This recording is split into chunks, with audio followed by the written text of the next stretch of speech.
Et coucou tout le monde, Caroline Navre de Paix dans les Alpes de Haute-Provence. Je viens faire un petit rajout sur la confiance en soi. Et en fait, je viens un petit peu discuter avec vous sur le libre arbitre, le libre choix qui nous est donné dans cette expérience sur Terre. Alors, oui, nous vivons la matrice. Il y a la matrice d'origine et il y a cette fameuse matrice alimentée par tout le processus économique, politique, mental, philosophique, croyance, tout ce qui nous gouverne, mais aussi tout ce qui nous détruit, nous emprisonne, nous pollue. Et au milieu de tout ça, nous avons, grâce au Créateur, un grand outil qui est le libre arbitre, le libre choix. Mais ça reste une illusion. Nous le savons bien. C'est une forme de vérité d'illusion. Alors, on sait très bien qu'on a une volonté libre, non contrainte, soi-disant. On n'est pas menacé pour faire notre choix, mais notre choix se positionne de deux façons. Soit nous faisons un libre choix avec notre inconscient, soit nous faisons un libre choix en conscience. Déjà, première des informations à bien noter. Quand on fait son choix avec l'inconscient, on en est conscient ou pas, soit on se laisse happer par notre inconscient, par notre saboteur, par notre moi négatif, notre petit diablotin, notre Yeserara en hébreu, et dans ce cas-là, on va très rapidement expérimenter, je dirais, des désaccords, des disharmonies, des chaos, de la destruction, du mal-être.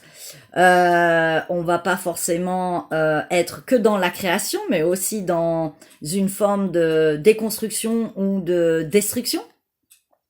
Et puis après, nous avons le choix avec la conscience.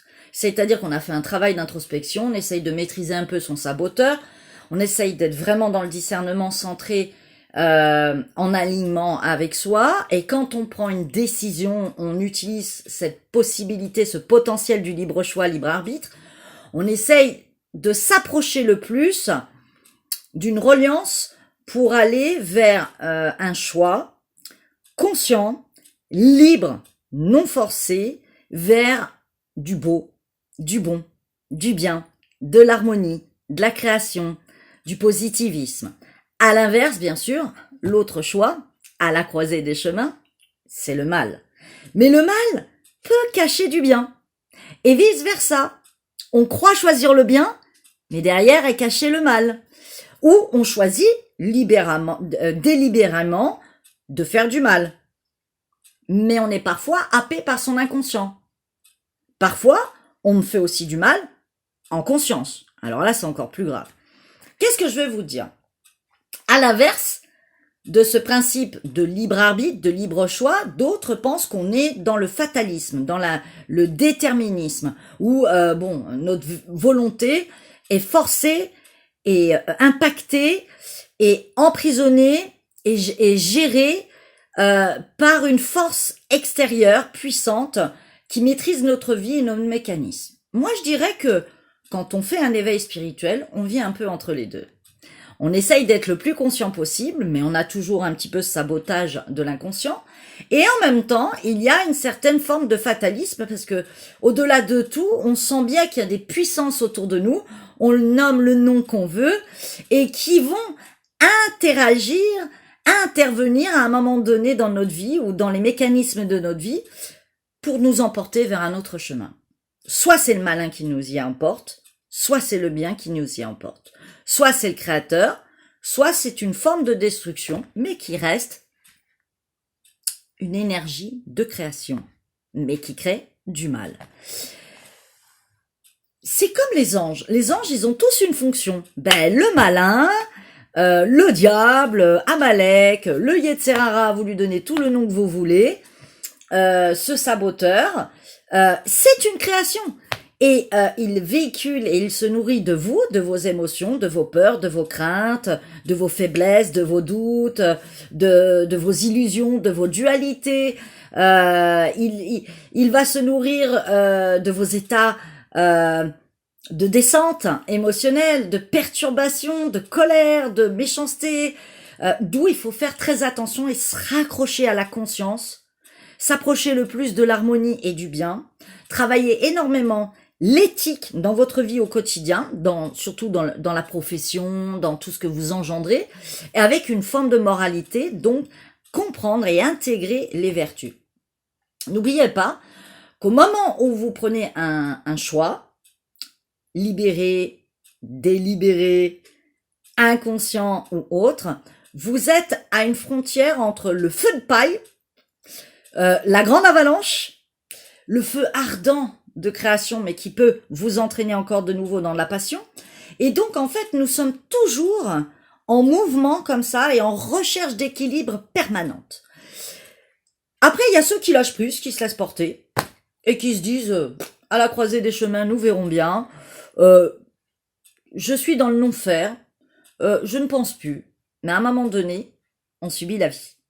Et on ne la pénètre pas complètement. Donc il faut arriver à faire un juste équilibre, comme je vous l'ai dit dans mon autre vidéo, entre tout ça, essayer de rééquilibrer entre les deux notions, entre le bien et le mal, et essayer de pas trop, ni trop vous emballer vers le bien, attention à vouloir trop, vouloir, on finit par avoir et pas être, et on finit par vouloir faire pour quelle raison, et choisir le bien, oui, mais si c'est dans une mauvaise éthique, dans une forme d'égotique, de pouvoir, d'étalement du jeu, ou pour prendre pouvoir sur quelqu'un, etc., ou pour des intérêts un petit peu tendus, ben ça finit par créer du mal.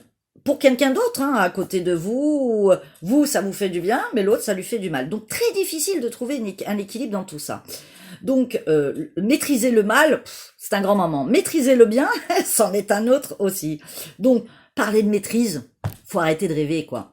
On essaye de gérer comme on peut, de se transformer, de s'améliorer, de s'arranger, parfois de transcender pour être un autre être. Donc on se transforme, hein, en fait. On devient un autre être, mais en fait, on révèle celui qu'on est. On devient cet être divin, comme on dit dans certaines traditions ou alchimie de l'être. En fait, ce que je veux vous dire, c'est que parfois, le mal peut basculer en bien. Et ça aussi, c'est une opportunité d'éveil et pour grandir. Parce que des fois, on choisit le bien, consciemment ou pas, délibérément ou pas, mais on finit par l'avoir expérimenté et on revient à quelque chose de plus conscient et on finit par transcender tout ça en bien. Au lieu d'être dans le mal se transforme en bien. Et parfois, ça continue à alimenter le mal et d'autres plongent carrément dans le mal. Donc, que vous dire? Nous avons une chance extraordinaire d'avoir ce libre choix, libre arbitre. Prenons-en soin, faisons attention. C'est la différence que nous avons avec l'animal, même s'il a énormément de choses incroyables, reliées complètement à l'harmonie et au bien.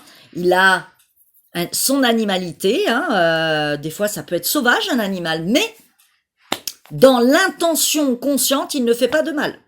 Voilà, il est dans un instinct de protection, il est dans un instinct de survie, il est dans un instinct animalité par rapport à sa race et à la hiérarchie des animaux et de l'environnement où il est. Et lors d'un danger, oui, selon certaines puissances, habitudes et comment il a grandi avec l'humain ou pas, ou dans des territoires très hostiles, il peut devenir plus animal.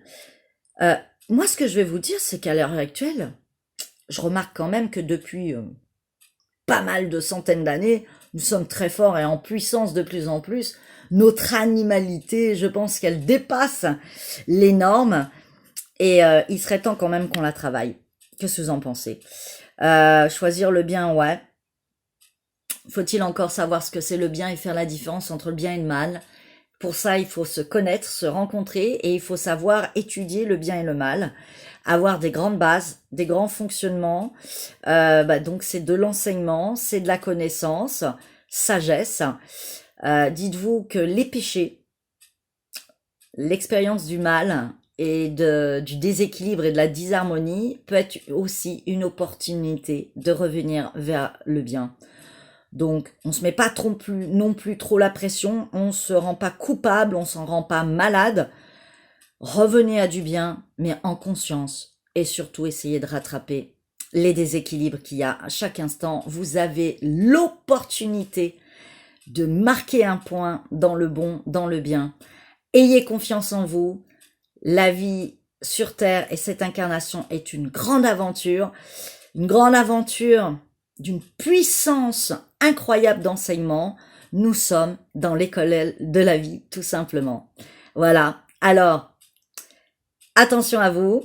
Prenez conscience à chaque instant, sans vous mentaliser les choses et vous prendre la tête, mais posez-vous quand vous faites des choix, quand vous parlez, quand vous faites des actions.